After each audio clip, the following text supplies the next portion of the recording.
शिवहर के पूर्व सांसद आनंद मोहन ने जनता दल यूनाइटेड कार्यालय में आज प्रेस वार्ता के दौरान कहा है कि शिवहर जिले में 29 सितंबर को आई बाढ़ में जिले के तरियानी छपरा गांव के समीप तटबंध टूट गया, जिससे किनारे बसे लोग सहित आसपास के गांव में हजारों लोग प्रभावित हुए हैं। उनके राहत वितरण में जिला प्रशासन कंजूसी नहीं करे। पूर्व सांसद आनंद मोहन ने कहा कि जिन इलाकों में बाढ़ के पानी जाने से वहां के फसल को तो नुकसान हुआ ही, बाढ़ का पानी उनके घरों में घुसने से सारे राशन पानी कपड़े बह गए। पूर्व सांसद ने कहा है कि सांसद लवली आनंद, विधायक चेतन आनंद ने शिवहर एवं सीतामढ़ी प्रशासन से बाढ़ के प्रभावित लोगों के बीच हर संभव आपदा प्रबंधन से दी जाने वाली सहायता राशि देने के लिए संपर्क करते रहे तथा पदाधिकारी के साथ बैठक भी की। पूर्व सांसद ने कहा है कि एक आरटीआई रिपोर्ट के अनुसार बांध मरम्मती के लिए बाढ़ के सुरक्षा के लिए पिछले 15 सालों में प्रत्येक साल 1 करोड़ 70 लाख रुपए खर्च होते रहे हैं। आखिर पैसा गया कहां, उसकी भी जांच होगी। बांध का मेंटेनेंस समय पर होता तो बांध टूटता नहीं। तो जो गरीब गुरबा है वो तो अपना कपड़ा लत्ता अनाज कुछ भी बचा नहीं पाया, क्षति करके तो चला गया। तो इस क्षति का ईमानदार आकलन होना चाहिए और जो भी गरीब इसके चपेट में आए हैं, जो भी किसान और मजदूर इस चपेट में आए हैं, जो भी बिजनेस क्लास के लोग इसके चपेट में आए हैं, उनकी क्षतिपूर्ति का आकलन करके बिना किसी कंजूसी के सरकार को उदार मन से और मैं समझता हूं कि सरकार इस तरफ काम कर रही है। सर, तरियानी छपरा में जिला प्रशासन के द्वारा जो बाढ़ हुआ था 2600 पॉलीथीन वितरण किया गया था, लेकिन इसलिए हम लोग आए हैं। देखिए, बांध टूटा नहीं था। हमने इस क्षेत्र की महान जनता को एक वादा किया था कि अगर लवली आनंद जीती तो फोकट का एक सिपाही आनंद मोहन आपको मिलेगा।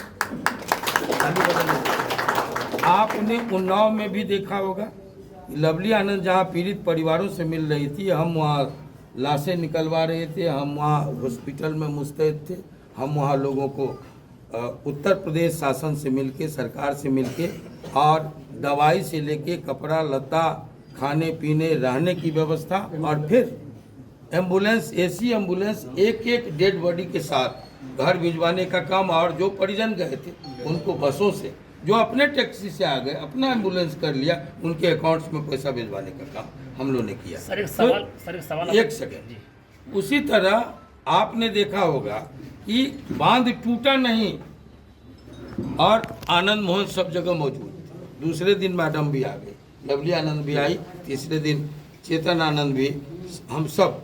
और ये नहीं कि भाई ये विधानसभा है चेतन आनंद का तो हम बेलसन को नहीं देखेंगे। हम लोगों ने निष्पक्षता से, तत्परता से ये काम किया और फिर हम आए हैं। आप ही के सवाल का संजय जी जवाब दे रहे हैं कि हम फिर आए हैं। बाढ़ तो हट गई, हम लोग तो अपनी ड्यूटी किए और अपने मेरे घर में लोगों ने देखा होगा कि हम अपने यहाँ सर्किट हाउस परिसदन में नखवाल करवाए। मेरे घर में अपना चाचा जी का डेथ हुआ था, कल मेरा काम खत्म हुआ, कल रात में अंतिम काम था और रात भर में ही हम सुबह यहाँ आपके 9:30, 10, पौने 10 बजे तक यहाँ हाजिर हैं। इसलिए हाजिर हैं कि हम स्वयं से देखेंगे कि कहाँ किसान की फसलें क्षतिग्रस्त हुई है, कहाँ इंफ्रास्ट्रक्चर जो है वो टूटा है, कहाँ लोग के माने घर में जो फसल था, घर में जो कपड़ा लत्ता था, वो भी नहीं समेट पाया इतनी तेजी से। तो ये सब आकलन होगा, सिर्फ ये किसानों के फसलों का नहीं। हम इस पर मुस्तैद हैं।